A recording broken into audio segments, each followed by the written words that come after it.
Article 6, Judicial Branch. Section 1, Qualifications.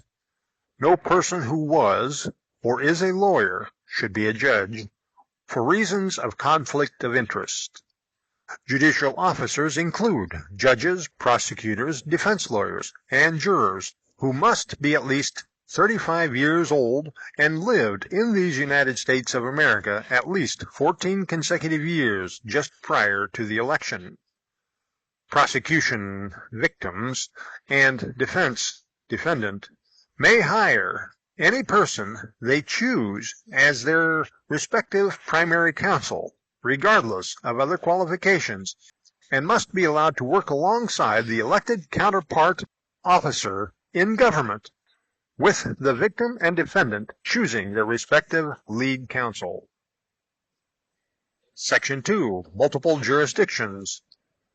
Prior to setting the trial date, the judicial officer must send notices to each of the larger political jurisdictions, county, state, federal courts, etc., so that they may sit in on and take part in any trial.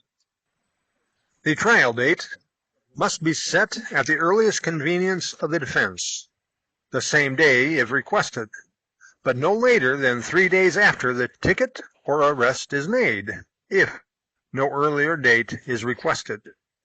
When ticketed and or arrested, the government admits they possess enough evidence to get a constitutional conviction and that they are, in fact, ready for trial. Section 3, Jury. Each jury is no more than 18 members from among the people within these United States of America. No jury member is required to be a resident of the area or even citizens of one of the states or the nation. They are simply required to be impartial. The government officers must not select more than half of the entire jury pool from which the final jury is polled. Such a system where the government selects all of the jury pool is not an impartial system. The defendant may choose to throw darts or draw names at random from people in the community, or use some other method. The jury pool must be considered as impartial to both parties as practical, selected from the people as randomly as possible. Such a system requires that the opposing parties first try the law based on the nation's founding documents, which are presently combined into this 2020 Founding Charter and Constitution for the United States of America. If the law in question violates this Constitution, the accused must be set free without a trial because they committed no crime. This stage of the trial process must strongly recommend to the appropriate legislative jurisdiction to repeal or amend the unconstitutional law and to set free all other people presently incarcerated for that accusation, provided they are not also jailed for other criminal activity. If the law is found to support or made in pursuance of this Constitution, only then do the facts get tried. This is where the evidence either proves that the person in question did or did not violate the law. People who may not be familiar with this nation's documents must be informed about them, at the very least, just prior to the start of the trial in the opening statements. Both parties, prosecution and defense, must, together at the same time, in a public place, select 18 jurors as randomly as practical from the body of people within the political jurisdiction at that time. Those 18 potential jurors must draw 12 names by lottery to determine who serves as the primary jury and who is the replacement jurors. All 18 jurors must sit through the entire trial until discharged by the court. The replacements may participate in the jury discussions, but will have no vote until a regular member is removed for cause. In addition to legislatively approved compensation, all those serving jury duty for any length of time must receive waivers from the court. The waiver extends the jurors' bills a minimum of 1 month, extended 1 month at a time for longer trials. The purpose for this waiver is to postpone bill payments without penalty or added interest, and without negative mention on any credit report. Employers must not adversely affect the jurors' wages or work status because of jury service.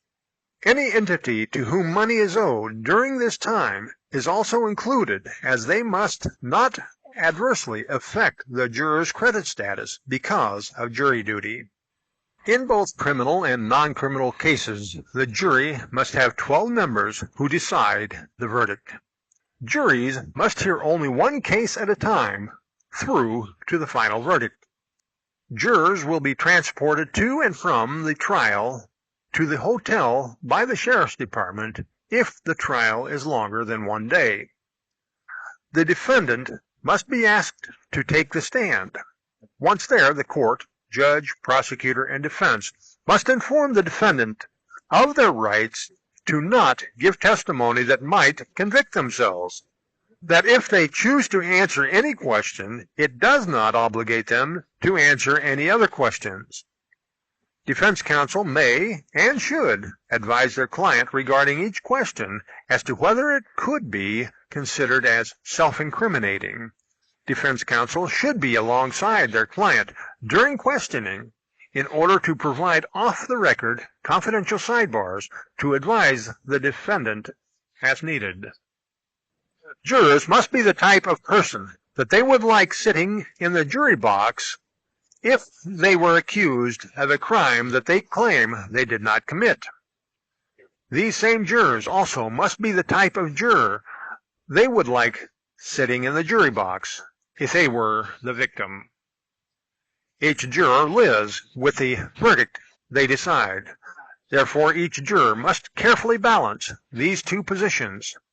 Victims can be mistaken, just as investigators have accused innocent people. A juror's task is never as easy as the evidence or lack thereof might indicate. The juror first must decide if a crime was in fact committed. This means that the jury must try the law first, deciding if the law in question violates any of the applicable constitutions, especially this 2020 Founding Charter and Constitution for the United States of America. Then the juries try the facts, deciding whether the accused person is the one who actually committed the crime. Juries do not possess the power to nullify laws. They have the power to recommend to the respective legislative branch that a law be created, amended, or repealed, but they cannot nullify the law. Jury nullification destroys the rule of law by allowing a very small portion of society to exercise personal bias in the legislative process against the majority of registered voters who passed the law. The jury may also request that a grand jury be convened to see if the legislative branch members need to be investigated and or tried for constitutional violations, either for passing the unconstitutional law or for not repealing it. As a juror, each has the duty to ask questions during the trial to clarify evidence and or testimony, to make notes, review evidence and testimony, and to call or recall witnesses as needed. During jury selection, the only questions to be asked a potential juror are you able to read, write, and otherwise communicate in the United States American English language? Tests are applicable. Do you have personal knowledge about the crime committed? If so, the person should be among the witnesses. What is your association with the defendant and or members of the court, judge, prosecutor, defense, attorney, accused, victims, etc., looking for bias, which allows other related questions. Section 4. Duties. Judges who shall not have been employed as lawyers oversee all criminal and non-criminal cases to maintain order in the courtroom. An impartial jury must determine the verdict In every case, the jury must decide what evidence is necessary and admissible or not, based on the arguments from the opposing parties. Any person in the courtroom may offer information for a jury to consider. The courts must not legislate in any manner whatsoever. This prohibits using court precedents that of prior court decisions to determine the present case.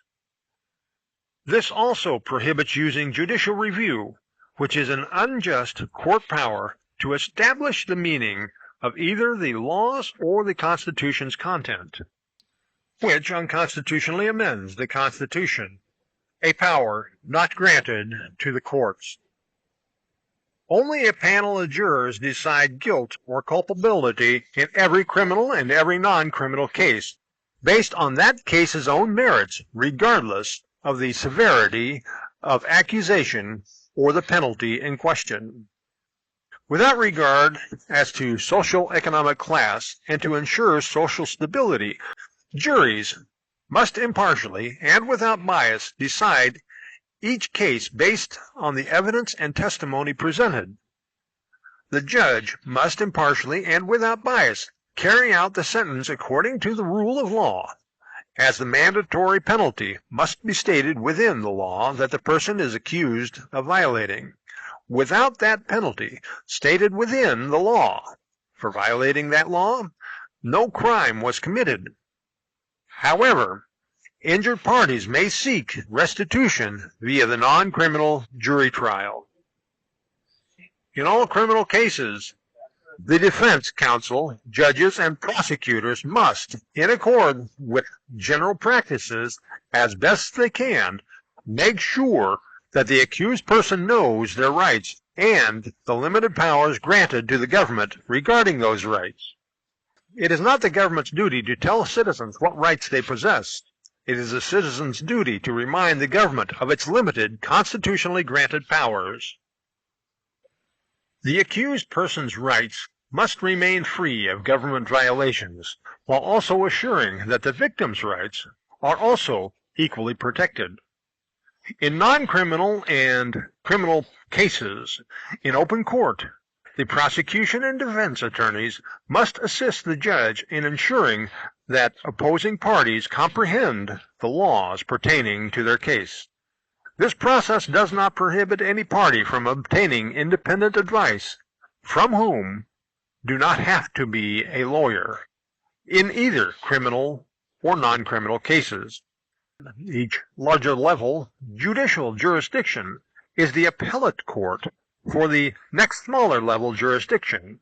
Each court retains original jurisdiction for trying the law and the facts for all cases resulting from issues and legislation elevated to their jurisdiction. Section 5. Presumed innocent. In both criminal and non-criminal cases, the accused or the defendant must be presumed innocent until proven guilty or culpable and decided as such by an impartial jury. Section 6. Court costs and frivolous cases. Except in cases where juries decide that the case is frivolous, all court costs, in all cases, criminal and non-criminal, regardless of guilt or culpability or not, as well as regardless of which party initiates the case, must be paid by the governed people from the jurisdiction's judicial fund where the trial occurs. This provides to those lacking the financial means with the ability to seek justice via the courts. Every jury has the duty to decide whether a case is frivolous or not, based on whether the jury considers that the average person should have known and done better. Every jury has the duty to decide whether a case is frivolous or not, based on whether the jury considers that the average person should have known and done better. If the jury decides a case is frivolous, the jury may charge predetermined and published court costs to a particular party, whether that party be the legislative branch for passing the law or not repealing an unconstitutional law, the police for enforcing unconstitutional laws, the judge, prosecuting counsel, and defense attorney for not informing the parties of it being frivolous, as well as the plaintiffs and or the defendants who did not contest the case as frivolous. The court cost must be served in jail or community service at a rate per day of 1/4 the national base minimum wage for gratuity-based service employees, not including allowances for gratuities. Section 7. Jury recommendations. Where a specific type of crime increases, the jury may recommend to the legislative branch that they increase the penalty where the crime in question violates other people's rights.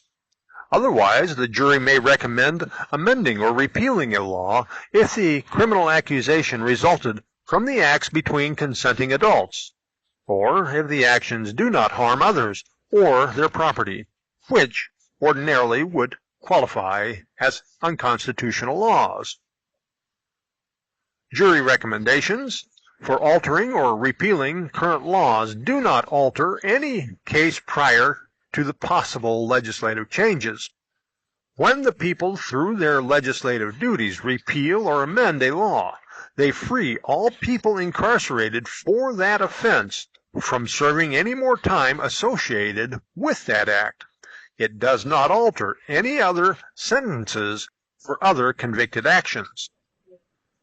Any law that makes an act unlawful that was previously not prohibited must not be enforced on any person who committed the act before the new law was enacted.